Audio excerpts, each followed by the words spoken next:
Alhamdulillahi Rabbil Alamin. Wassalatu wassalamu ala ashrafil anbiya'i wal mursalin wa ala alihi wa sahbihi ajma'in. Subhanaka la ilma lana illa ma 'allamtana innaka antal alimul hakim. Rabbi shrah li sadri wa yassir li amri wahlul 'uqdatam min lisani yafqahu. Rabbi yassir wa la tu'assir wa tammim bil khair. Qala Allah Ta'ala fi kitabil aziz ba'da a'udzu billahi minasy syaithanir rajim. Bismillahirrahmanirrahim. Subhanalladzi asra bi 'abdihi lailan minal masjidil haram ilal masjidil aqsa alladzi barakna hawlahu linuriyahu min ayatina innahu huwas sami'ul basir. Maha suci Allah yang telah memperjalankan hamba-Nya pada waktu malam yang penuh dengan tanah yang penuh dengan keberkatan daripada Masjidil Haram pada Masjidil Aqsa yang diberkati padanya tersebut dengan tujuan untuk memperlihatkan ayat-ayat kami. Sesungguhnya dia, yakni Allah, Maha innahu huwas sami'ul basir. Dia maha mendengar dan juga maha melihat segala tingkah laku yang dilakukan oleh hamba-hambanya. Surah Al-Isra ayat yang pertama.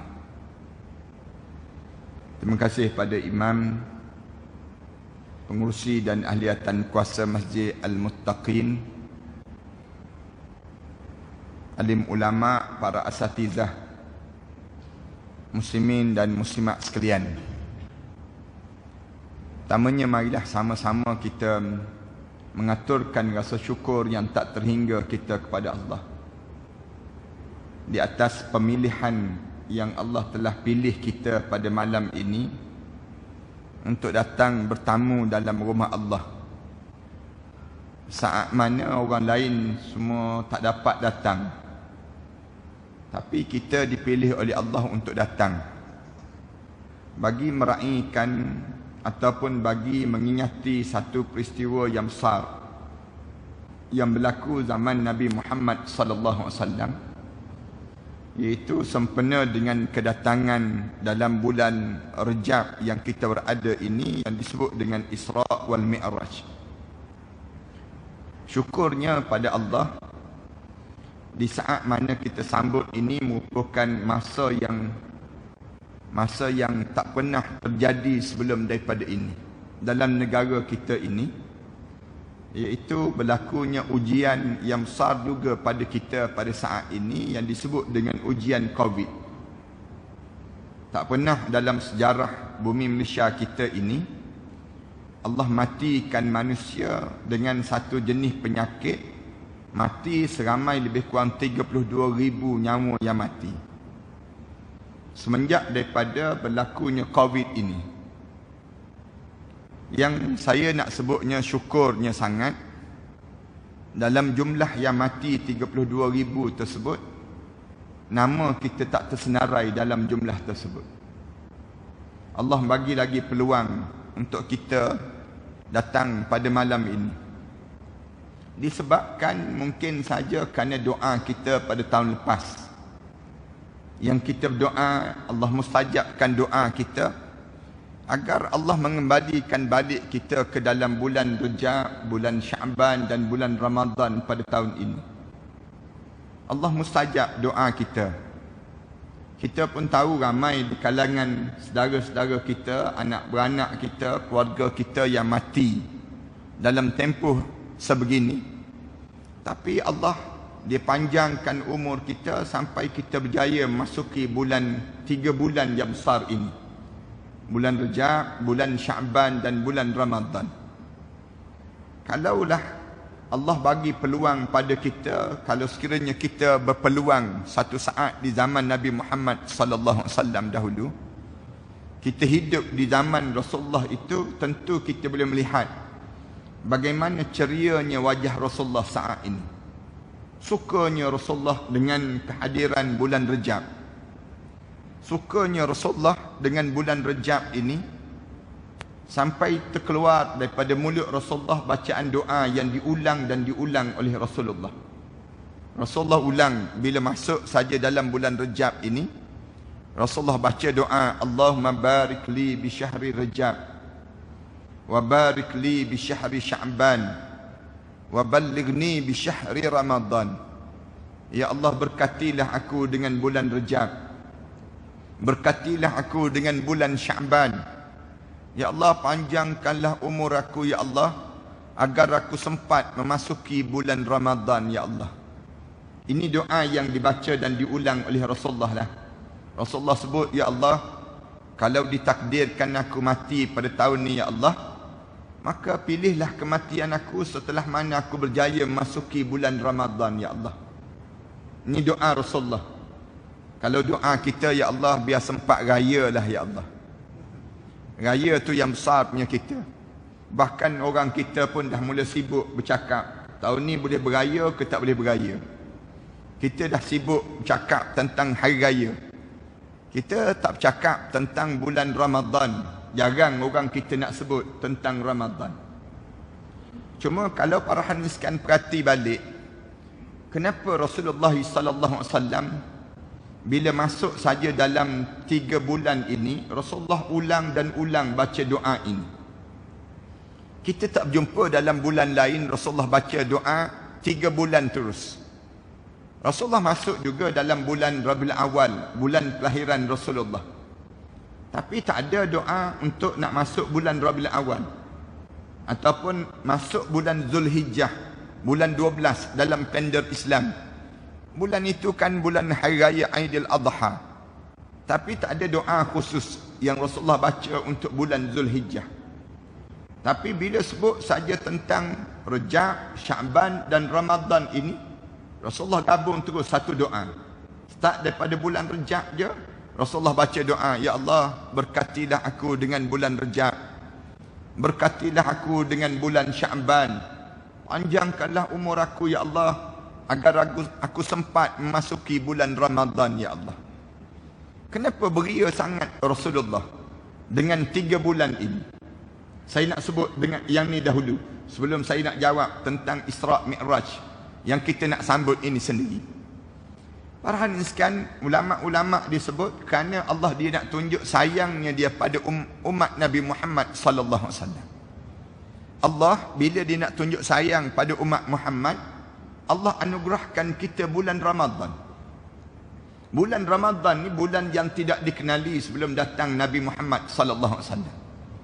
Umat dahulu dia kenal bulan ini ada 4 bulan je yang masyhur, yang Allah cerita dalam Quran. Dalam Al-Quran Allah Subhanahu wa taala sebut, inna iddatasyhuru indallahi 12 syahra yauma khalaqas samawati wal ard minha arba'atun hurum. Allah sebut demikian. Semenjak Allah ciptakan langit dan bumi ini, Allah jadikan 12 bulan untuk menggenapkan setahun untuk kita lalui. Daripada 12 bulan itu ada 4 bulan, bulan yang diharamkan oleh Allah. Bulan haram ni bulan apa? Bulan Rejab, bulan Zulkaidah, bulan Zulhijjah dan bulan Muharram. Ramadan tidak dikenali. Bila dikenali Ramadan? Bila datang Nabi Muhammad sallallahu alaihi wasallam. Datang Rasulullah, Allah lonjakkan bulan Ramadan, dihadiahkan pada umat Muhammad. Kita tanya kenapa Allah nak bagi pada kita Ramadan? Jawabnya kerana umur kita tidak sepanjang umur umat terdahulu. Umur umat terdahulu semua Allah jadikan panjang-panjang masa mereka hidup. Bila panjang masa mereka hidup, tentu banyak pahala yang mereka buat dibandingkan dengan umur umat Muhammad. Umur kita ni tak sepanjang umur umat terdahulu. Umat-umat dahulu Allah jadikan panjang-panjang masa mereka hidup. Nabi Nuh AS sampai 950 tahun lebih hidup Nabi Nuh AS. Kalau kita baca dalam kitab, Nabi Adam AS sampai 1000 tahun lebih. Baca lagi dalam kitab Sabilul Idkar wal Idbar yang dikarang oleh Syekh Abdullah Haddad, Dia sebut Nabi Ibrahim AS, dia mula akil balik pada usia 120 tahun. 120 tahun baru mula akil balik. Tempat kita ni 120 tahun tinggal batu nisan dah tak menegai. Nabi-Nabi dahulu Allah jadikan panjang-panjang masa mereka hidup. Manakala sampai umur umat Muhammad, Allah pendek je. A'maru ummati baina 60 wa 70. Rasulullah sebut, umur umat aku di antara 60 tahun hingga 70 tahun je. 60 tahun hingga 70 tahun ni, banyak ke amalan kita? Tuan-tuan tak rasa malu ke? Kalau kita ada umur 60 tahun, 70 tahun, kita nak minta syurga Firdaus Allah. Amalan apa yang kita jangka kita ada? Tuan-tuan ada duit RM60, RM70, tuan-tuan tak rasa malu ke nak masuk dalam hotel 5 bintang? Tu hotel dunia, kita rasa malu dah. Mana boleh masuk? RM60, RM70. Bayangkan dalam hidup kita ni, 60 tahun hingga 70 tahun. Amalan apa yang kita ada? Yang jangka-jangka, bila kita berdiri di hadapan Allah, kita nak sebut pada Allah, ya Allah, amalan ini aku nak minta syurga Firdaus kamu, ya Allah. Tak malu ke kita rasa demikian? Katakanlah kita hidup 70 tahun dah. Saya hidup, tuan-tuan, ayah-ayah, ibu-ibu boleh hidup sampai 70 tahun. Hidup kita ni 70 tahun pun kita terpaksa buang dalam hidup kita di masa-masa tertentu dalam hidup. 15 tahun terawal kita belum akil balik, kita dah buang dah masa tersebut. Waktu tu tak ada lagi amalan yang terbaik yang kita buat. Tinggal 55 tahun. 55 tahun tolak lagi masa dalam hidup kita. Masa kita makan, masa kita berjalan, masa kita borak, masa kita tidur malam cukup. Alim ulama suruh kita kira tiap-tiap malam kita tidur di antara 6 jam hingga 8 jam setiap malam. Cuba kira start daripada hari pertama kita hidup sampailah usia 70 tahun. Agak-agak berapa lama kita tidur? Ulama kira selama lebih kurang 22 tahun kita sedang tidur. 22 tahun kita sedang tidur. Tu baru kira tidur malam baru. Tak campur lagi dengan tidur dalam majlis ilmu, dia panggil. Kalau campur tidur waktu mana khutbah Jumaat, tidur waktu mana kita, orang kuliah kita tidur, waktu mana dalam hidup kita ni, banyak masa kita buang begitu saja. Allah, bila dia sayang, dia bagi pada kita Ramadan, dan dalam bulan Ramadan, Allah jadikan satu malam yang disebut khairum min alfi syahr. Satu malam yang lebih baik daripada 1000 bulan yang lain. Satu malam je kamu dapat. Allah ajar, start daripada bulan Rejab, kamu mula berfikir, macam mana kamu nak dapat malam Al-Qadr. Start daripada bulan Rejab lagi. Mula kita rancang dah. Bila malam Al-Qadr dalam hidup kita, satu malam je kita dapat, bersamaan dengan 82 tahun kita sedang beribadah pada Allah. Bermula daripada maghrib sampai subuh besok. 30 hari jangan tertinggal. Jangan tertinggal walaupun satu malam. Kerana Allah sembunyikan malam-malam itu. Boleh jadi malam 27, boleh jadi malam 20, boleh jadi malam 17, boleh jadi malam yang pertama lagi, malam Al-Qadr. Kita tak tahu malam Al-Qadr ini. Nak suruh dapat malam Al-Qadr, satu malam sama dengan 82 tahun kita beribadah. Kebetulan malam tu kita baca Quran. 82 tahun kita sedang membaca Al-Quran. Malam tu kita derma, 82 tahun kita sedang menderma. Malam tu kita bangun tahajud malam, 82 tahun kita sedang bertahajud malam. Buatnya malam tu kita buat kuih raya, 82 tahun buat kuih raya dia panggil. Malam tu kita buat apa dia? Malam tu menjadi malam besar. Bayangkan dalam hidup kita ni, kalau Allah bagi pada kita sepanjang kita hidup, 70 tahun kita hidup ni, dapat 10 kali je malam Al-Qadr. 10 kali je malam Al-Qadr. Sama dengan umur kita 820 tahun kita beribadah pada Allah. Hidup sekejap tapi pahala banyak. Cara Allah jadikan demikian pada umat Nabi Muhammad sallallahu alaihi wasallam. Kalaulah Allah bagi pada kita 20 kali je, takkan tak boleh 20 kali malam Al-Qadr. Sepanjang kita hidup ini, kita dapat 20 kali je malam Al-Qadr. Sama dengan 1600 tahun lebih kita sedang beribadah kepada Allah Subhanahu wa taala. Sayang lagi Allah kepada umat Muhammad, Allah jadikan 2 bulan. Bersiap sebelum kamu masuk bulan Ramadan. Bulan Rejab, bulan bersiap nak masuk bulan Ramadan. Supaya kamu tak terkejut. Bila masuk bulan Ramadan, kamu buat latihan dahulu dalam bulan Rejab. Orang yang tak pernah baca Quran, tolong baca Quran dalam bulan Rejab. Supaya bila masuk bulan Ramadan, bila dibaca ayat Quran yang panjang dalam bulan Ramadan, tak jadi kejutan dalam hidup kamu. Kerana kamu telah latih dalam bulan Rejab dan bulan Sya'ban. Orang yang tak pernah dengar ceramah, tak pernah dengar kuliah, tolong dengar kuliah dalam bulan Rejab dan bulan Sya'ban. Supaya bila masuk bulan Ramadan, kalau ada tazkirah, kalau ada kuliah, tak sibuk dia nak hantar surat layang pada majlis agama dia panggil. Nak sebutnya gambaran, dia sudah ada latihan dalam hidup dia. Bulan Rejab, bulan Sya'ban. Orang yang tak pernah dalam hidup dia, tak pernah dalam hidup dia datang ke masjid, tak pernah dalam hidup dia untuk dia pada derma, tolong derma dalam bulan Rejab dan bulan Sya'ban. Supaya bila masuk bulan Ramadan, banyak derma-derma yang diperlukan untuk kita lakukan dalam bulan Ramadan. Supaya tak berlaku kejutan. Orang yang tak pernah datang ke surau ke masjid, tolong datang ke surau ke masjid bulan Rejab dan bulan Sya'ban. Supaya bila masuk bulan Ramadan, masjid dan surau tak berapa terkejut tengok muka dia ni dipanggil.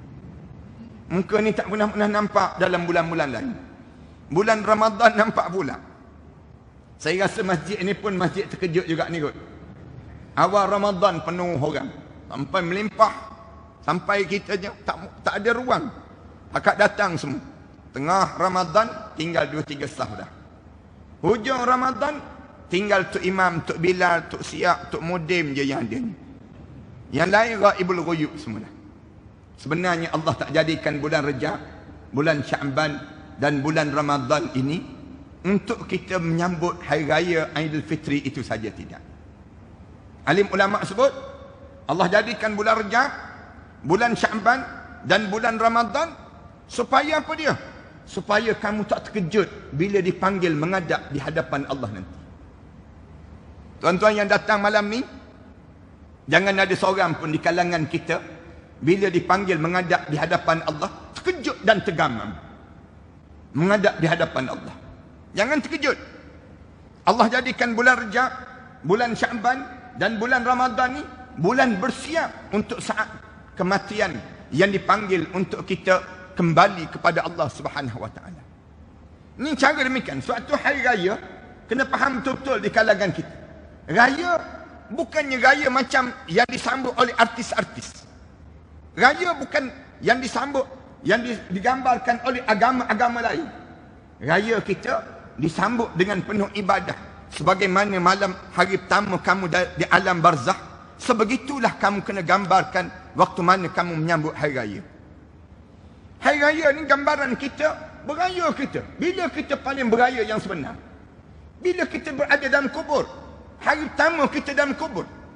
Dengan wangian yang indah. Dengan kubur yang luas.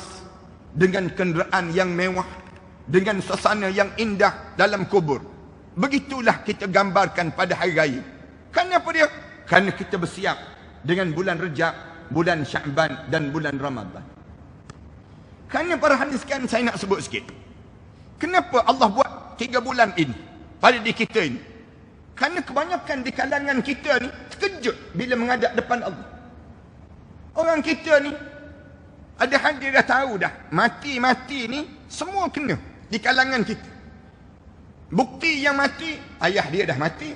Bukti mati di kalangan kita ni ramai dah yang mati. Tapi orang kita tak yakin dengan berlakunya kematian di sebalik kehidupan di sebalik kematian itu sendiri.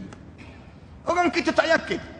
Kalau yakin, takkan ada di kalangan kita yang tak boleh baca Quran. Kalau yakin, takkan ada orang yang tinggalkan solat. Kalau orang kita yakin terhadap hidup lepas pada mati, takkan ada orang yang berani membuka aurat. Tapi kenapa orang kita ni tak ada keyakinan dalam jiwa dia yang dia kena hidup lepas pada mati?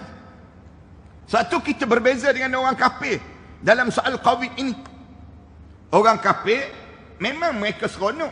Mereka seronok dengan panjangnya umur ini. Ya, kita pun bukan kita tak seronok, kita seronok. Tapi bagi orang kafir, mereka selamat daripada kena COVID, mereka jangka mereka boleh hidup selama-lamanya. Kita tak. Kita walaupun kita selamat daripada COVID, kita tak boleh lari daripada kematian di hadapan kita. Walaupun kita tak kena COVID, adakah kita ni tak mati-mati? Tak, kita akan mati. Orang kafir dia berfikir macam mana nak hidup dan nak teruskan survival hidup dia di atas dunia. Manakala kita bukan fikir macam tu. Kita fikir macam mana nak hidup lepas pada kita mati. Ni sifat orang mukmin. Orang mukmin dia berfikir macam mana malam pertama di dalam kubur. Macam mana dia di padang mahsyar nanti.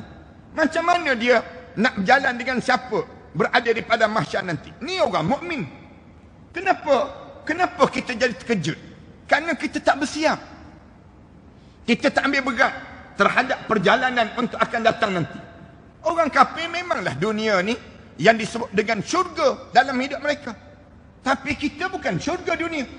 Dunia ni Rasulullah dah pesan pada kita. Dunia ni penjara bagi orang mukmin. Ad-dunya sijnun lil mukmin wa jannatul lil kafir.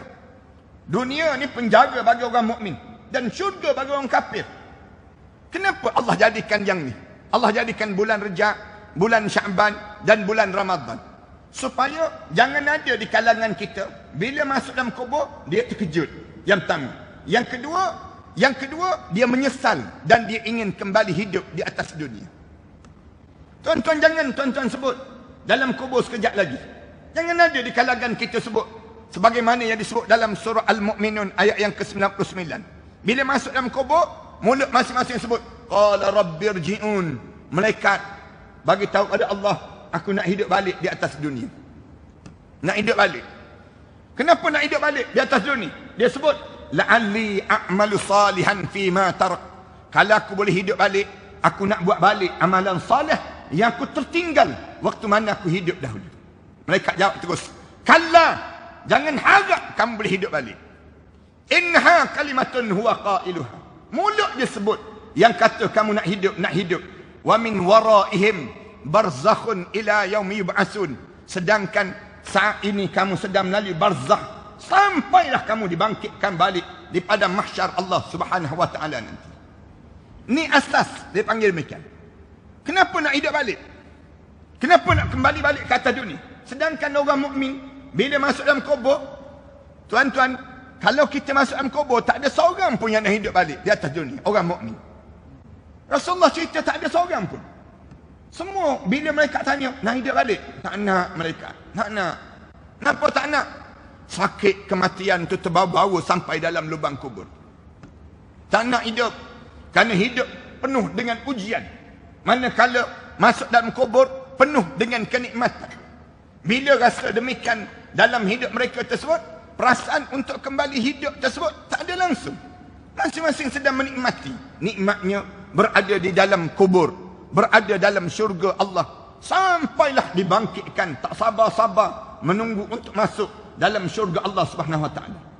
Tapi kenapa dalam ayat surah Al-Mu'minun ayat yang ke-99 ini Allah cerita tentang banyak mulut-mulut manusia disebut qala rabbirji'un. Malaikat, tolonglah bagi tahu pada Allah, aku nak hidup kembali di atas dunia. Nak hidup pula, nak buat apa dia? La'alli a'malu salihan fima tarak. Kalau aku boleh hidup balik, aku nak buat balik amalan salih yang aku tertinggal waktu mana aku hidup dahulu. Maknanya dia ni mesti orang Islam. Tuan-tuan jangan sebut kalimah ni tuan-tuan. Ingat ni saya dah pesan dah. Pada orang kawasan Jitra ni, jangan ada seorang pun orang Jitra bila dia meninggal dunia, tiba-tiba dia sebut, malaikat nak hidup balik, nak hidup balik. Terulang-ulang. Kenapa? Kalau ditanya pada dia, bila kamu nak hidup balik? Rejab, Syaban, Ramadan. Kenapa bulan Rejab, bulan Syaban dan bulan Ramadan mereka nak hidup balik?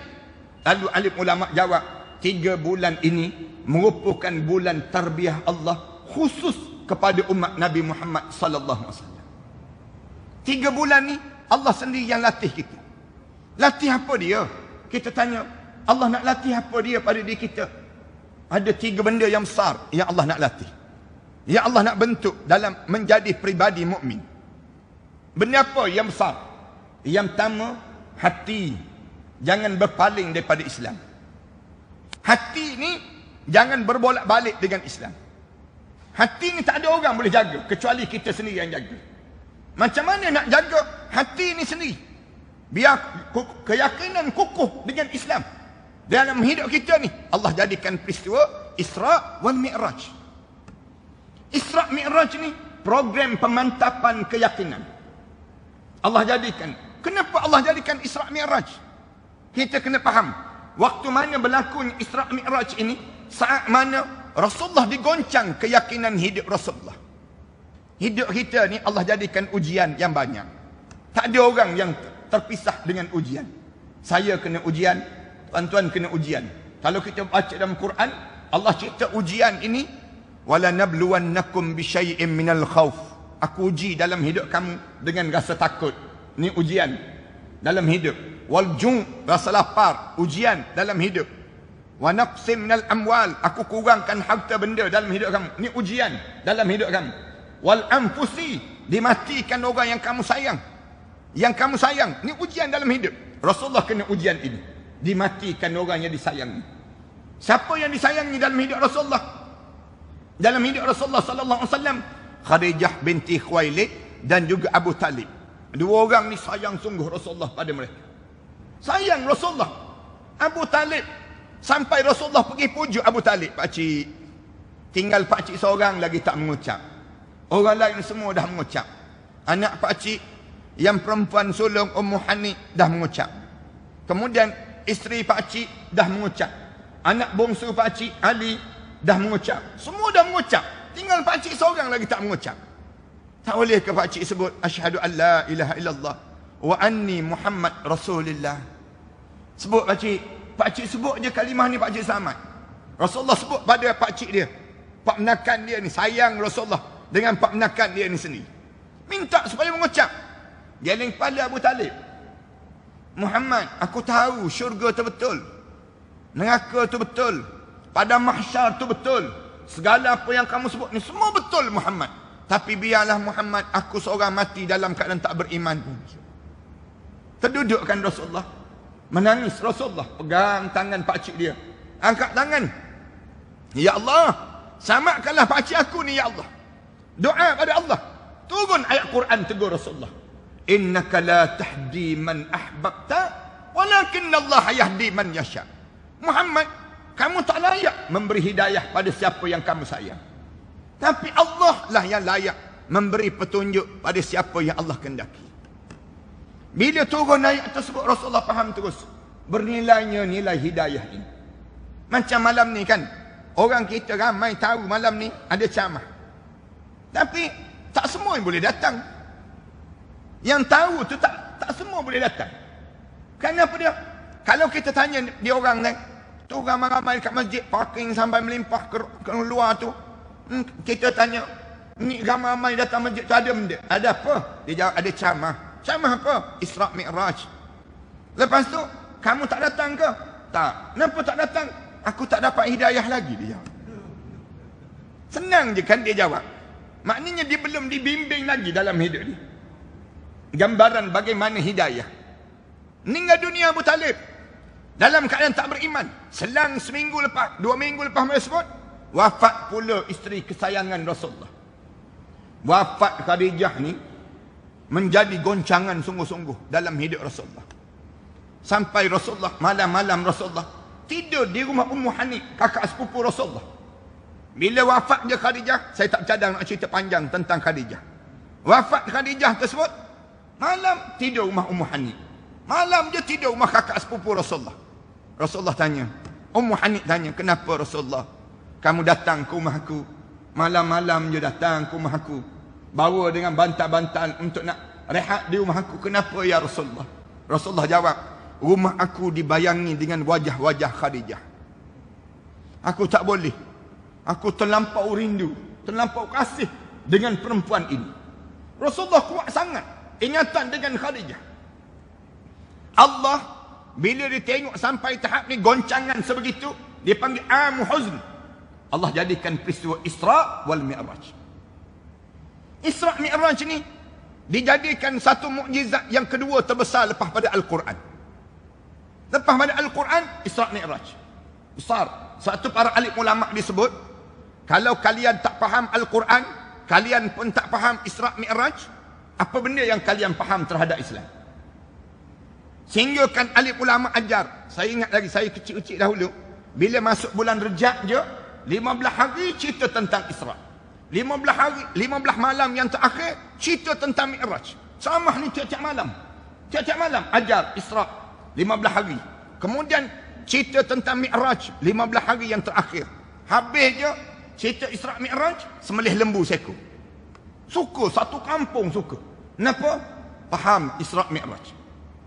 Malam ni tak tahu ada lembu ke tak ada lembu malam ni. Malam ni kalau ada bihun pun satu rahmat dah. Nak sebutnya gambaran bagaimana besarnya nilai Isra' Mi'raj. Dalam hidup, nak sebutnya apa dia? Allah jalankan Isra' Mi'raj. Nak suruh, kamu jangan berfikir dengan logik akal lagi, wahai manusia. Kamu kena guna wahyu. Wahyu dalam hidup kamu. Akal kamu terbatas. Kalau kamu nak fikir, memang tak logik peristiwa ini boleh terjadi. Akal kamu tak mampu untuk kamu nak fikir.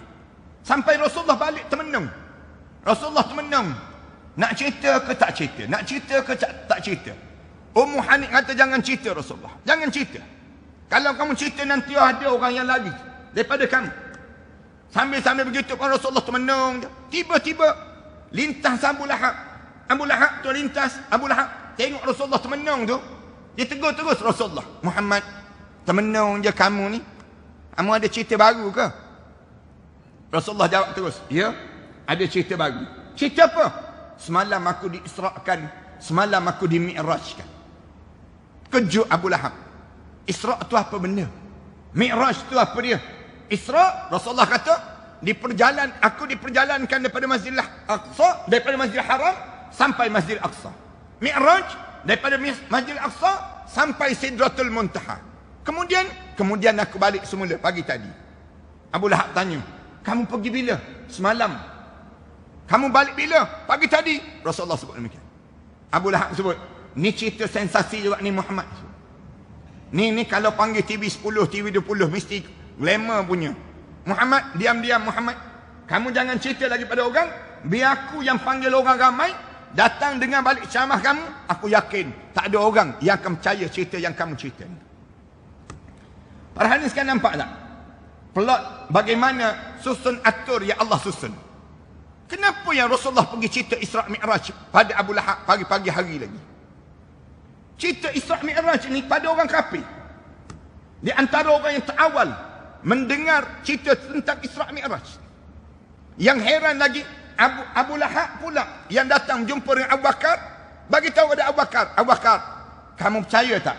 Kawan kamu yang nama Muhammad yang mengaku jadi Rasul itu, dia sebut bahawa dia telah diisra'kan, dia telah dimi'rajkan.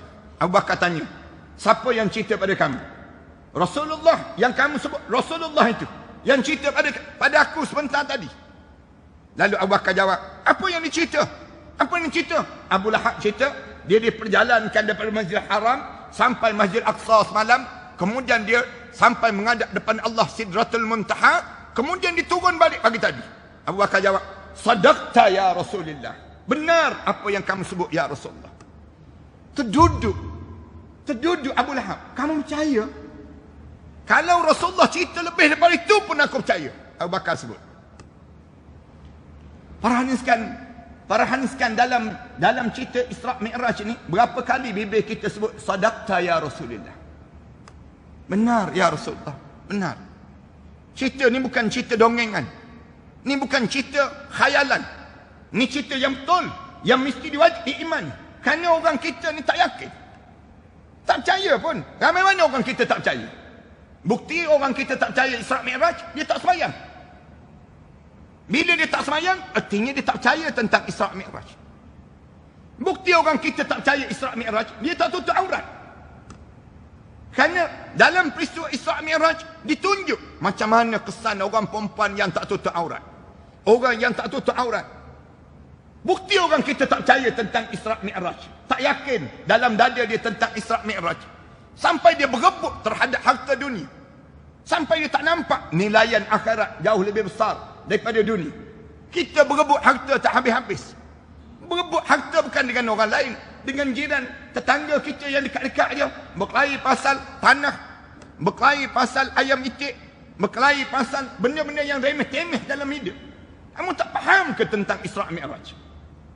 Kalau kita faham tentang Isra' Mi'raj dan kita yakin terhadap Isra' Mi'raj, mana mungkin kita tinggalkan solat? Mana mungkin kita berani buka aurat? Mana mungkin di kalangan kita berani berbuat maksiat? Tapi kenapa kita berani buat maksiat? Kerana kita tak yakin. Mana orang kita yakin? Keyakinan. Sebagaimana Abu Bakar. Bila begitu, dipanggilnya Abu Bakar. Abu Bakar ni, Abu Lahab tu panggil. Jom kita pergi dengar sendiri Muhammad. Biar Muhammad cerita depan kita. Rasulullah bila kumpul depan Rasulullah. Rasulullah cerita satu-satu. Malam ni saya tak sempat nak cerita satu-satu lah. Cerita ni, tuan-tuan boleh panggil alim ulama yang lain.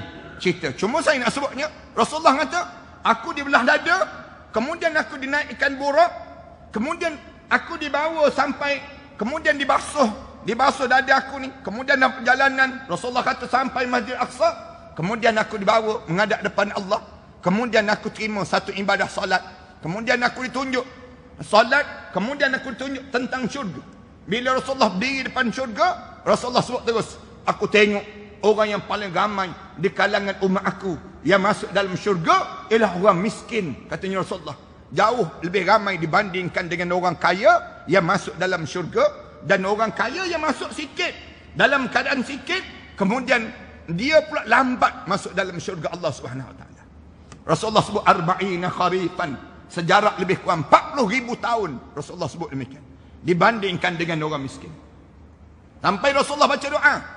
Dalam doa yang banyak-banyak doa Rasulullah baca doa, Allahumma ja'alna miskinan wa amitna miskinan wahsyurna yaumal qiyamati ma'masakin. Ya Allah, tolong jadikanlah aku orang miskin, matikanlah aku dalam keadaan miskin, kemudian kumpulkanlah aku di akhirat nanti dengan orang-orang miskin, ya Allah. Doa ni saya jamin tak ada seorang pun nak amin doa ni. Doa ni kalau saya bagi pun tak ada orang nak ambil doa ni. Anaklah ustaz doa jadi miskin, mana nak? Kita semua nak jadi kaya kan? Kita dalam hidup kita tak ada ke doa jadi kaya? Ada. Rasulullah baca juga doa, Allahumma aghnina bihalalika an haramik. Ya Allah, tolong kayakanlah aku daripada sumber yang halal, jangan kaya aku daripada sumber yang haram. Kenapa orang miskin? Kerana tawaduk dia lebih dibandingkan dengan kesombongan orang kaya. Manusia kalau kaya, dia lain terus, senang jadi sombong. Kalla innal insana la yatgha ar-ra'ahu istaghna. Manusia ni senang jadi tagut. Jangan begitu, katanya Allah, jangan begitu. Bila kamu jadi tagut? Bila kamu kaya.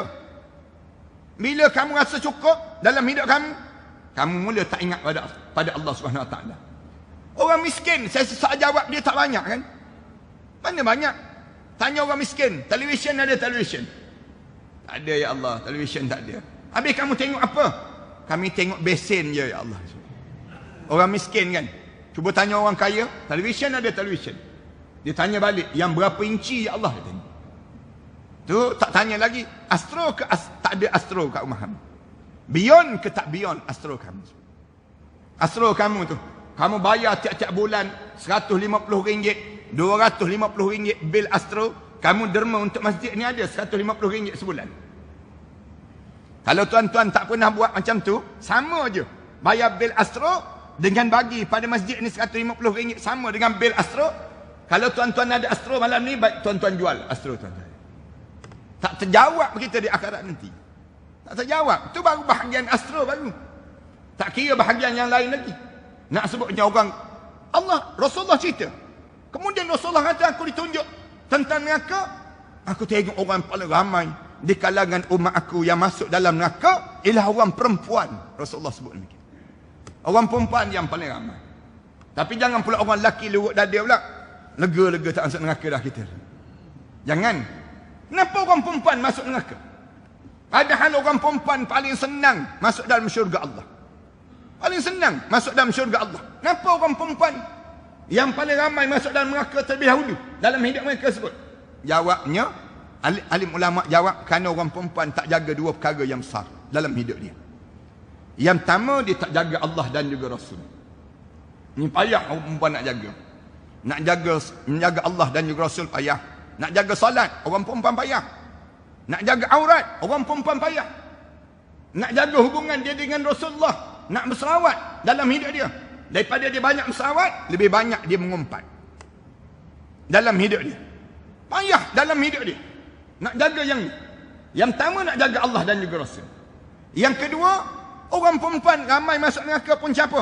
Tak pandai nak jaga hati suami masing-masing.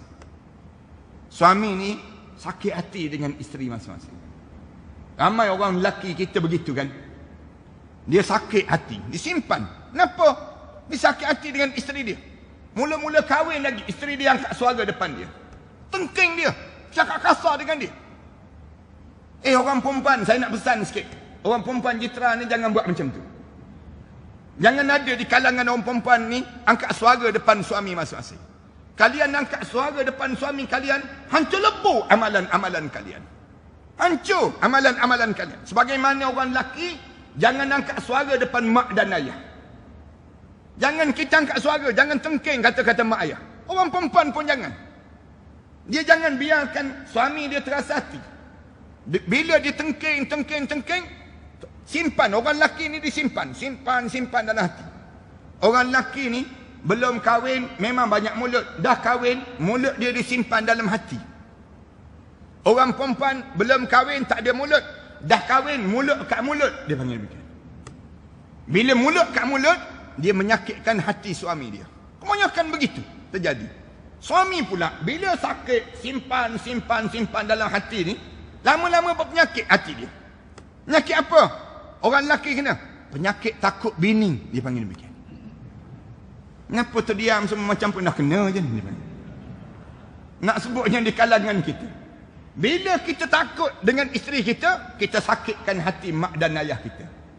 Tak logik langsung dalam hidup. Mula tipu mak ayah. Mula tak jaga mak ayah. Inilah yang menyebabkan kadang-kadang kita pelik dengan anak lelaki kita. Kenapa PL dia pelik sangat lepas pada dia kahwin? Rupa-rupanya yang ni kena. Tak sepatut dalam hidup dia. Ni di antara punca. Kenapa orang perempuan terhumban ke dalam api neraka Allah? Saya tak cadang nak panjangkan yang ni. Kalau para hadirin sekalian ada masa, saya cadangkan supaya panggil orang perempuan jitra ni ceramah khusus tentang 10 golongan wanita yang terhumban ke dalam neraka Allah. Cerita pada mereka. Kenapa perempuan itu terjelir-jelir dalam neraka, kemudian dicangkuk buah dada dia dengan besi, kemudian diheret di belakang dia, kemudian ditarik dan dikepung dalam kepungan besi dalam neraka Allah Subhanahu Wa Taala. Kenapa? Terangkan pada perempuan Islam supaya mereka terselamat daripada neraka Allah Subhanahu Wa Taala tersebut.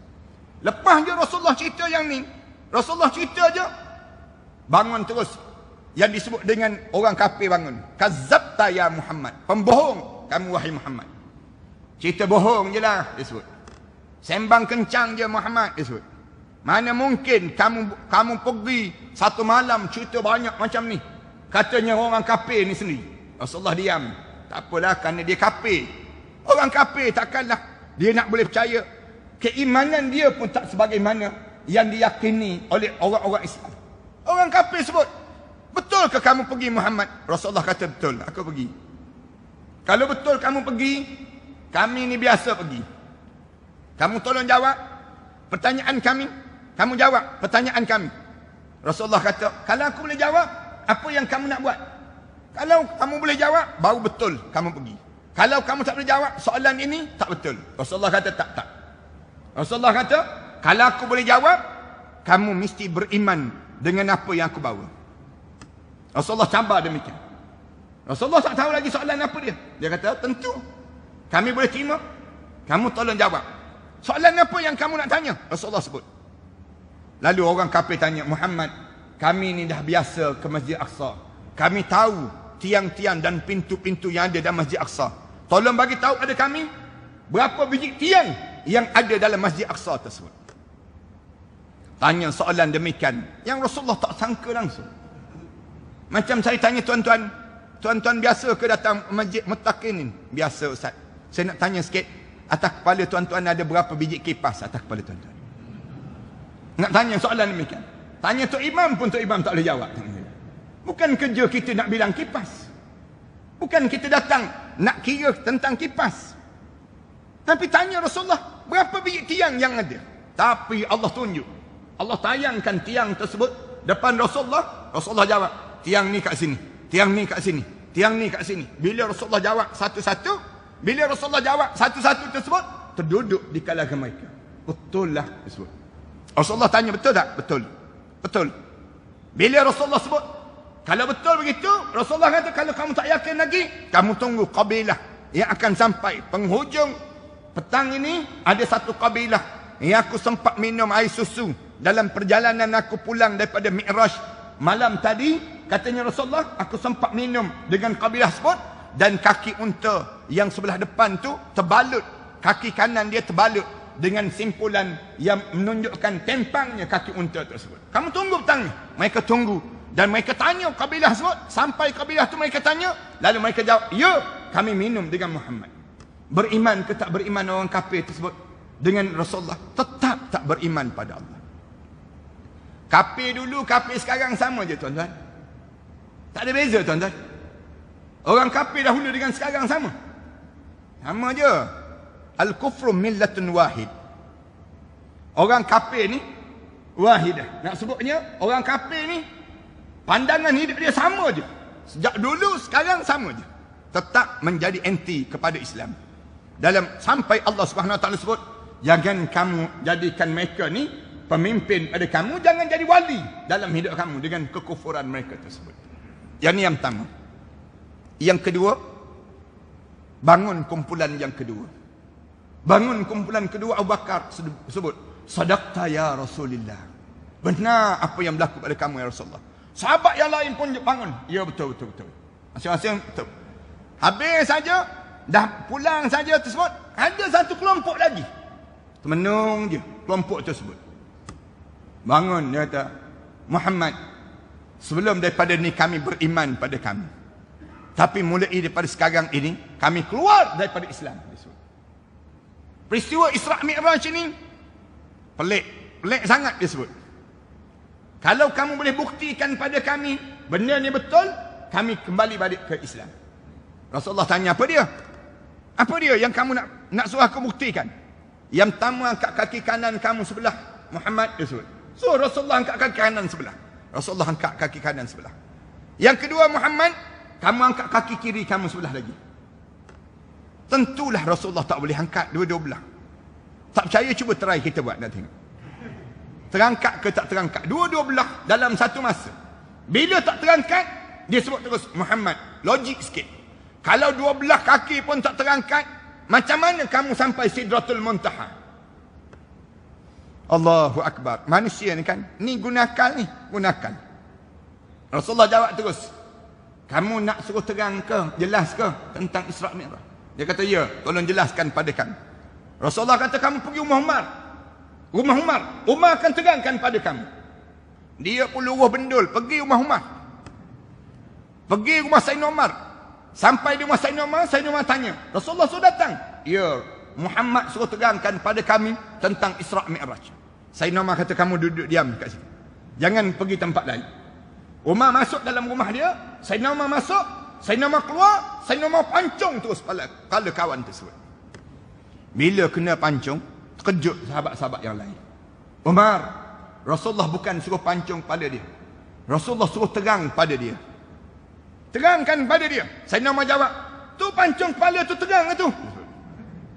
Sayyidina Umar sebut demikian. Dia jawab, Umar, Rasulullah bukan suruh pancung kepala. Rasulullah suruh terangkan pada dia. Sayyidina Umar jawab balik. Sayyidina Umar jawab, dia kata, Sayyidina Umar sebut, sahabat-sahabat, kalau Rasulullah terang pada dia pun dia tak faham. Kalau Umar terang, lagi tak faham. Umar tak reti tak terang pada orang. Yang Umar reti terang kepala orang saja. Sebab tu ahli ulama sebut, kita ni Islam bila Umar. Islam tanpa Umar. Kalau Sayyidina Umar ada, ramai kena pancung kepala. Kejap-kejap kat Kubang Pasu kena pancung kepala. Kejap-kejap kat Al-Ustaz kena pancung kepala. Kejap datang ke Jitra pula kena pancung kepala. Nak sebutnya, ramai sangat yang ketegak di kalangan kita. Yang jenis payah nak terima yang disebut dengan Islam. Allah bila dia nak suruh kita masuk dalam kubur, jangan berpaling daripada Islam. Jangan paling daripada Islam.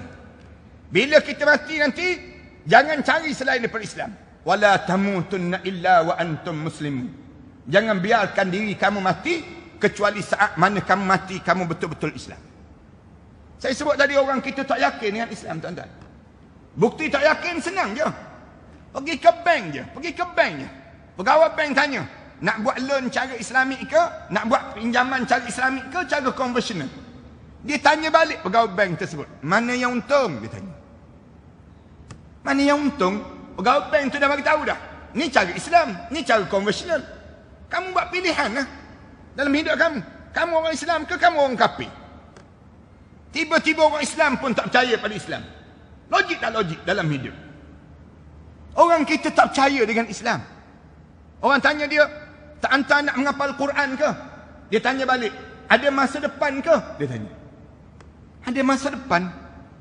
Yang kamu belajar tu, dulu-dulu kamu belajar, sekarang kamu guna ke? Yang kita belajar dahulu. Yang kita belajar dahulu tu kita tak guna pun sekarang. Yang kena kita guna sekarang apa dia? Al-Quran. Al-Quran belajar tak dahulu? Tak belajar pun. Kenapa kita tak yakin dalam hidup kita terhadap Al-Quran? Pelik orang kita kan. Pergi yakin selain daripada Islam dalam hidup dia. Itu dalam pendidikan, dalam kebudayaan, dalam politik, dalam sosial. Orang kita tak yakin dengan Islam. Jangan cari selain daripada Islam. Tuan-tuan jangan percaya dengan nasionalis. Dia menipu kita, tuan-tuan. Tuan-tuan jangan percaya dengan liberalis. Dia menipu kita. Liberalis, nasionalis, kapitalis, komunis, segala ism-ism yang dicipta oleh manusia ni tak mampu tolong kita dalam kubur sekejap lagi. Jangan percaya dengan selain daripada Islam. Wa man yabtaghi al-islami dinan falan yuqbala min. Siapa yang cari Islam selain daripada Islam sebagai satu cara hidup dia, Allah tak terima. Wa huwa fil akhirati minal khasirin. Masuk dalam kubur, dia menyesal terus menghadap di hadapan Allah Subhanahu Wa Taala. Jangan terlibat, tuan-tuan. Saya nak sebut demikian. Nak suruh jelas pada kita, rejak bulan keyakinan dengan Islam supaya hati kita tak berbolak-balik. Macam mana hati kita jangan bagi berbolak-balik dengan Islam? Baca doa ni yang diajar oleh Rasulullah sallallahu alaihi wasallam. Ya muqallibal qulub, sabbit qalbi ala dinika wa ala ta'atika subhanaka inni kuntu minaz zalimin. Baca ayah-ayah, ibu-ibu. Saya nak pesan betul-betul. Dekat nak mati nanti syaitan datang ganggu. Kita tak mati pun syaitan ganggu pun kita dah terpedaya. Dekat nak mati nanti syaitan menyamar menjadi arwah ayah kita ni. Sebiji muka arwah ayah kita. Dia akan sebut, anakku, jangan mati dalam Islam. Mati bersama dengan Abah. Mati bersama dengan ayah. Ayah mati dalam Yahudi. Kalau kamu nak selamat, kamu mati dengan ayah dalam Yahudi. Kita cuba mengucap juga, syaitan menyamar menjadi arwah mak kita. Ibu kita, sebiji muka arwah ibu kita. Goyang buah dada ni. Rasulullah sebut, anakku, dada ini pernah menyusukan kamu waktu mana kamu kecil-kecil dahulu. Jangan mati dalam Islam. Mati bersama dengan ummi. Mati bersama dengan mak. Mati bersama dengan mama. Mama mati dalam Kristian. Kalau kamu nak selamat, kamu mati dalam Kristian. Saya yakin, tuan-tuan, syaitan jitra ni, tuan-tuan, dia tak sebut pun mati dalam Yahudi. Orang jitra tak kenal pun Yahudi. Syaitan jitra ni tak akan sebut mati dalam Kristian. Orang kita ni tak rapat pun dengan Kristian. Tapi tunggu sekejap lagi. Tunggu je sekejap lagi. Anakku, matilah kalian dalam Islam nasionalis. Disebut demikian. Matilah kalian dalam Islam liberal. Disebut demikian. Matilah kalian dalam Islam kapitalis. Kita pun dengar Islam juga ni. Mati je lah, kita sebut demikian. Sedangkan kita mati dalam keadaan tidak yakin dengan Islam. Allah nak pesan tiap-tiap hari Jumaat ni, khatib akan sebut, wala tamutunna illa wa antum muslimun. Jangan biarkan diri kamu mati kecuali kamu mesti menjadi betul-betul seorang Islam. Ni bulan Rejab. Rejab untuk memantapkan keyakinan. Lepas pada bulan Rejab baru masuk dalam bulan Sya'ban.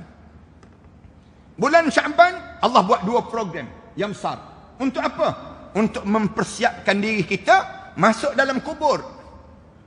Dua program yang besar. Program apa yang besar ni? Yang pertama, program yang disebut dengan Nisfu Sya'ban, yang berlaku dalam bulan Sya'ban. Yang kedua, peristiwa yang disebut dengan pertukaran kiblat. yang berlaku dalam bulan Syaban. Dua-dua ni alim ulama kata tujuannya untuk apa? Tujuan untuk membetulkan kembali ibadah kita kepada Allah. Ibadah apa yang kena jaga sangat dalam hidup kita sebelum mati? Yang pertama, jaga ibadah solat. Sembahyang. Bulan Rejab, sembahyang. Bulan Syaban, sembahyang. Bulan sembahyang. Sembahyang. Jaga solat dalam hidup. Sesusah mana pun solat kena jaga.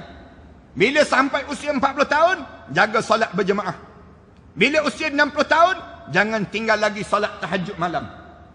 Setiap malam mesti kalian bertahajud. Ayah-ayah, ibu-ibu. Malam-malam kalian jangan tidur dengan lena yang panjang. Malam mesti bangun. 60 tahun dah hidup. 60 tahun dah hidup. Jangan biarkan malam kita berlalu begitu saja. Rasulullah bangun di penghujung malam. Kerana saat tersebut, bila kita masuk dalam kubur nanti, bangun tahajud ini akan menjadi peneman pada kita dalam kubur nanti.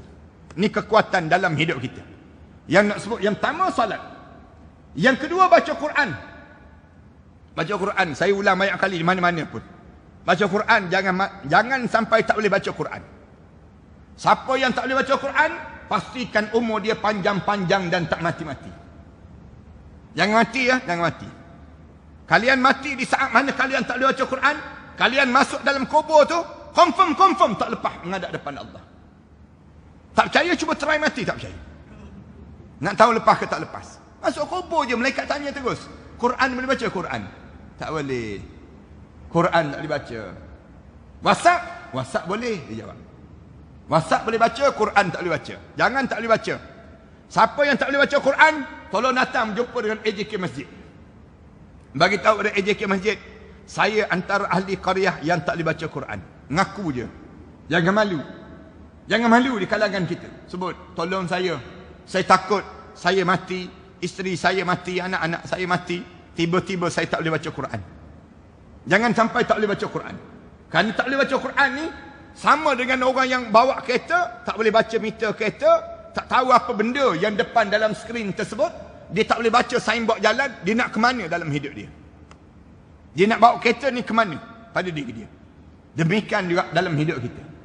Bila tak boleh baca Quran, bagi tahu pada AJK. AJK pula umum, hari Jumaat je umum. Mana ahli qaryah yang tak boleh baca Quran, tolong daftar. Mana ahli qaryah yang dah boleh baca Quran, tolong daftar. Sedarakan mereka. Jadikan adik-beradik di antara satu sama lain. Bagi tahu elok-elok pada AJK. Saya tak boleh baca Quran, tuan. AJK pula jangan pula jawab bertenang. Sebenarnya saya pun tak boleh baca juga, katanya AJK. Jangan jawab demikian. Buat malu company je kita. Jadi AJK sangat, Quran pun tak boleh baca. Tak malu ke kita dengan Allah? Jaga rumah Allah, tapi tak boleh baca ayat Quran. Ada ke patut dalam hidup kita demikian? Quran ni perkara yang kedua yang mesti jaga. Yang ketiga, dalam hidup kita doa. Doa jangan tinggal. Dalam hidup ini doa. Allahumma arhamni fa innaka bina rahim. Wahai Tuhanku, tolong belah kasihan padaku ya Allah. Kerana belah kasihan kamu tu menjadi selayaknya untuk diriku ya Allah. Wala tu'azzibni, jangan kamu azab aku ya Allah. Kerana fa innaka alaina qadir, kerana kamu berkuasa di atas diriku ya Allah. Kita minta dengan Allah, ya Allah tolonglah ya Allah, tolong rahmati aku ya Allah. Tolong pandang aku dengan pandangan rahmat kamu ya Allah. Doa. Rasulullah doa dengan peristiwa pertukaran kiblat. Allah ajar. Kerana Rasulullah doa pertukaran kiblat selama 16 bulan. 16 bulan di kota Madinah. Sampai di kota Madinah, orang Yahudi ejek Rasulullah. Apalah Muhammad, dia kata agama dia betul, tapi semayang sama dengan kiblat kita juga. Kenapa dia tidak ada kiblat sendiri? Rasulullah kata betul juga ni. Yahudi ni, dianya pandai juga Yahudi ni. Rasulullah mula salat, mula penadah muka ke langit. Sampai dalam bulan Syaban, tengah Rasulullah semayang zuhur, baru 2 rakaat. 2 rakaat baru semayang zuhur. Turun ayat Quran. Qad nara taqalluba wajhika fis sama' falanwalliyannaka qiblatan tardaha fawalli wajhaka syatral masjidil haram. Baru 2 rakaat semayang tu, turun ayat Quran. Allah melihat wajah kamu terdongak muka ke langit, mengharapkan ditukarkan kiblat. Tiap kali mana semayang tu, Rasulullah angkat takbir, Allahu Akbar, Rasulullah dongak ke langit. Ya Allah, tukarlah kiblat ni ya Allah. 16 bulan Satu riwayat kata, selama 17 bulan Rasulullah berdoa, baru Allah mustajab. Kita jangan peliklah, kalau doa 16 tahun, 17 tahun, baru Allah mustajab. Rasulullah pun 16 bulan, 17 bulan, baru Allah mustajab. Semayang tu, nak sebutnya, bila sampai peringkat Rasulullah, beria sungguh. Allah kata, tukarlah kiblat sekarang Muhammad. Kamu nak supaya ditukarkan kiblat pada Masjidil Haram, maka sekarang hadap pada Masjidil Haram pula. Aisyah radhiyallahu anha dia cerita, Rasulullah kalau dia berdoa, doa Rasulullah ni lagi lama lagi terangkat, lagi lama lagi terangkat. Cara Rasulullah doa, doa tu sampai tegak, tangan Rasulullah tu sampai tegak, lengan jubah ni jatuh, nampak ketiak putih Rasulullah sallallahu alaihi wasallam. Rasulullah berdoa. Kita berdoa lagi lama lagi turun. Lamanya tu imam, lamanya berdoa. Doa apalah lama-lama sangat. Lama-lama letak tangan atas paha. Malahnya nak sebut pada Allah, ya Allah, nak terima, terima, tak nak terima, sudah. Senang je dia buat doa. Yang malah-malah lagi tu bagi salam, siap je semayang, angkat tangan. Ya Allah, macam biasalah ya Allah, amin terus. Doa paling ringkas dalam dunia dipanggil. Doa ni menjadi silahul mukminin. Rasulullah kata doa ni senjata orang mukmin. Sampai Rasulullah pesan, ittaqu da'watus salihin minkum. Berhati-hati kamu dengan doa orang salih di kalangan kamu. Kamu jangan sembarangan. Bukan kamu berhati-hati dengan doa yang kena zalim saja. Ittaqu da'watul mazlum, fa innahu wa bainallahi la hijabala. Rasulullah sebut demikian. Ada satu lagi riwayat sebut, ittaqu da'watus salihun minkum. Berhati-hati kamu dengan doa orang salih di kalangan kamu. Kerana di antara dia dengan Allah tidak ada hijab langsung. Kekuatan doa orang salih dia panggil, yang masih hidup. Ni nak gambarkan tentang mengenai bagaimana doa ni menjadi kekuatan bagi orang mukmin. Doa.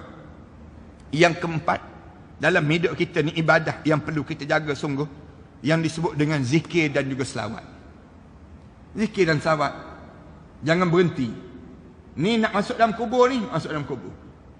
Kalau tahu dah kita nak masuk dalam kubur, kita banyak selawat, banyak zikir. Tenang dalam hidup kita.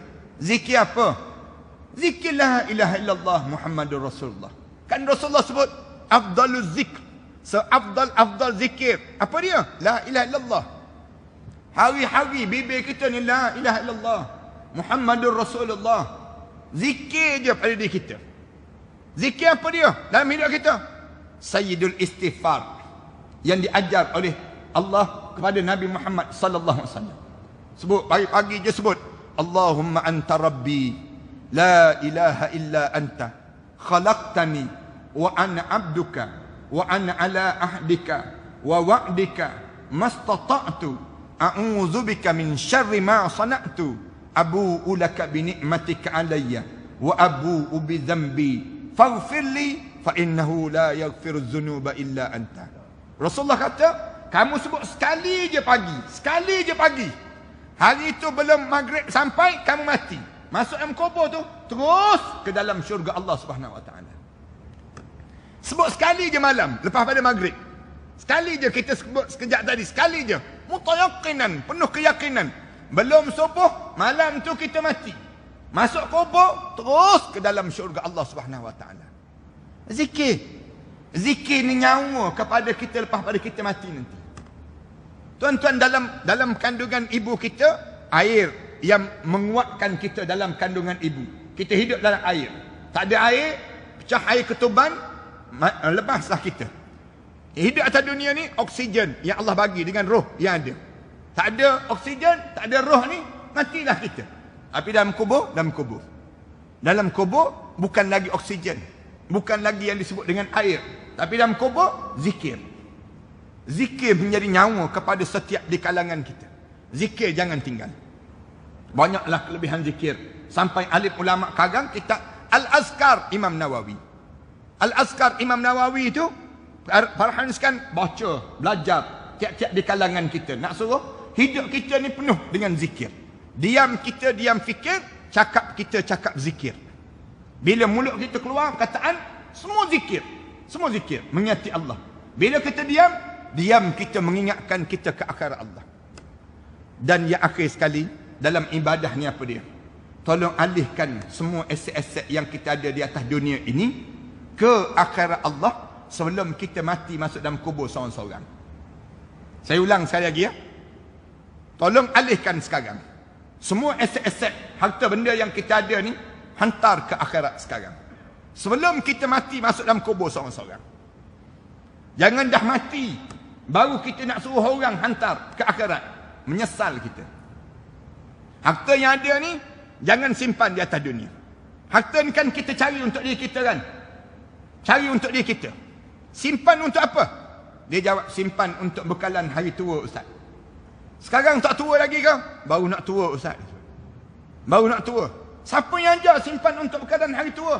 KLWSP Ustaz. KLWSP ajar simpanan untuk bekalan hari tua. Kita sebut jangan. Tolong bagi tahu pada KLWSP. Orang Islam dia tak ajar simpan untuk hari tua. Simpan untuk ke syurga. Harta ni kan kita cari kan. Kalau kita simpan untuk hari tua, kita boleh guna lah. Waktu mana kita tua? Tak guna juga. Ramai mana orang kita dah tua dah. Duit berpuluh ribu, beratus ribu dalam akaun bank. Dia nak guna bila ni? Dia nak guna bila harta benda ni? Kalau dia tak hantar sekarang, dia akan menyesal. Dia dalam kubur nanti dia akan menyesal. Dia masuk dalam kubur, anak-anak dia berkelahi, berebut terhadap harta yang dimiliki ini sendiri. Selagi mana tak selesai, selagi mana itulah dia sengsara dalam kubur sekejap lagi. Supaya dia tak sengsara, dia mesti alihkan semua harta-harta dia. Dah tua dah. Bukan kita boleh guna pun. Kita tak boleh guna dah. Harta kita sebut. Nak makan apa lagi dalam hidup kita? Nak makan daging tomahawk? Tak boleh dah. Gigi dah tak ada dah. Darah pun naik tinggi dah. Nak makan manis-manis? Tak boleh dah, kencing manis. Nak makan shell out? Kita dah ada go out, dia panggil makan. Benda apa lagi kita boleh makan? Hidup atas dunia ni sendiri. Waktu mana kita menjelang usia tua? Tak ada dah. Kerja kita sekarang tiap-tiap hari hantar ke akhirat. Macam mana hantar ke akhirat? Datang ke masjid. Bagi tahu pada AJK masjid. Saya kalau saya mati, rumah tu menjadi milik masjid. Isteri saya meninggal dunia, saya wakafkan untuk masjid. Dia sebut demikian. Saya meninggal dunia, saya wakafkan untuk masjid. Sebut demikian. Dan pesan anak-anak kita, jangan berebut. Rumah ni bukan milik kamu. Kamu ada rumah sendiri kan? Kamu ada rumah sendiri. Manakala rumah ni aku yang cari. Aku cari, aku nak bawa ke akhirat. Kita sebut pada anak-anak kita. Manakala kamu, bahagian kamu, ambil duit. Kita ambil bahagian.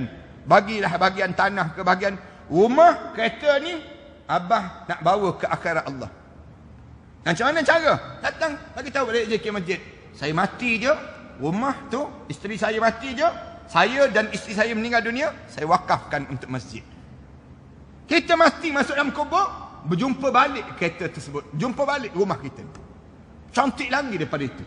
Tak percaya cuba try mati, tak percaya. Nak sebutnya berjumpa tak berjumpa pada diri kita. Ini cerdik, orang cerdik. Orang cerdik ni macam tu lah dalam hidup dia. Ni biarkan di atas bumi. Kadang-kadang simpan dah tua-tua dah. Baru balik ke kampung buat rumah besar. Untuk apa rumah besar? Di saat mana kita tua? Anak-anak pun tak tinggal dengan kita dah. Kemudian dah siap dia rumah besar, beli kereta besar pula dia. Tak puas hati lagi nak masuk rumah baru. Rumah besar ni kahwin isteri besar pula dia. Kahwin seminggu je masuk rumah, meninggal dunia dia. Dah kereta baru dapat pada isteri baru. Isteri baru pula petang-petang, isteri baru pula habis je dah kahwin dengan suami baru. Suami baru pula petang-petang bawa kereta baru ni round kawasan kubur kita. Kita dalam kubur tu tengok macam-macam je kereta ni kita. Kalau dia lalu saja, dia round saja tak apa, dia horn tu sakit hati dia. Bila dia horn tu rasa nak jadi hantu maklimah balik komah je. Nak kejar balik ni, rugi je dalam hidup. Sekarang alihkan. Hantar tiap-tiap hari, hantar bahagian kita ke akhirat Allah. Biar jadi orang cerdik dalam hidup. Ni perkara yang kedua sebelum kematian kita, Allah jadikan bulan Sya'ban. Dan yang ketiga, sebelum kematian kita, Allah jadikan Ramadan. Ramadan menggenapkan 3 bulan. Untuk apa? Untuk membetulkan akhlak. Yang ketiga, betulkan akhlak. Sehingga kan bulan Ramadan Allah pilih 3 program yang besar dalam bulan Ramadan. Yang pertama, perang Badar untuk mengukuhkan keyakinan. Yang kedua, Allah jadikan malam Lailatul Qadar untuk menjadikan ibadah kita sempurna kepada Allah. Yang ketiga, nuzulul Quran, penurunan Al-Quran untuk mencantikkan akhlak sebagai seorang mukmin. Kana khuluquhul Quran, pribadi kita mesti pribadi Al-Quran. Cantuman daripada 3 bulan ini, jadilah kita la'allakum tattaqun. Aku jadikan kamu, mudah-mudahan kamu menjadi manusia yang bertakwa pada Allah. Lalu Allah jadikan syurga tu uiddat lil muttaqin. Aku sediakan syurga itu bagi mereka yang bertakwa pada Allah.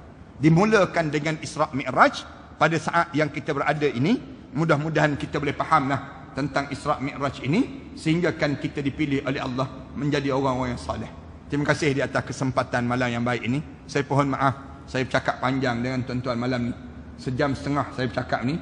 Saya tengok tuan-tuan dah betul tulang belakang 7 kali dah saya kira. Jadi berhenti setakat ni lah malam ni. Mudah-mudahan pertemuan yang kita jumpa pada malam yang baik ini, Allah jadikan semua di kalangan kita yang hadir ni di kalangan ahli syurga Allah Subhanahu Wa Taala. Dan kita berjanji sama-sama kita yang malam ni, agar bila kita meninggal dunia saja, kalau ada seorang saja yang datang malam ni terhumban ke dalam neraka Allah, kita semua pakat tarik mereka untuk masukkan mereka dalam syurga Allah Subhanahu Wa Taala. Disebabkan kehadiran ke majlis-majlis ilmu yang sebegini. Kita berdoa pada Allah, mudah-mudahan Allah masukkan kita di kalangan hamba Allah yang saleh.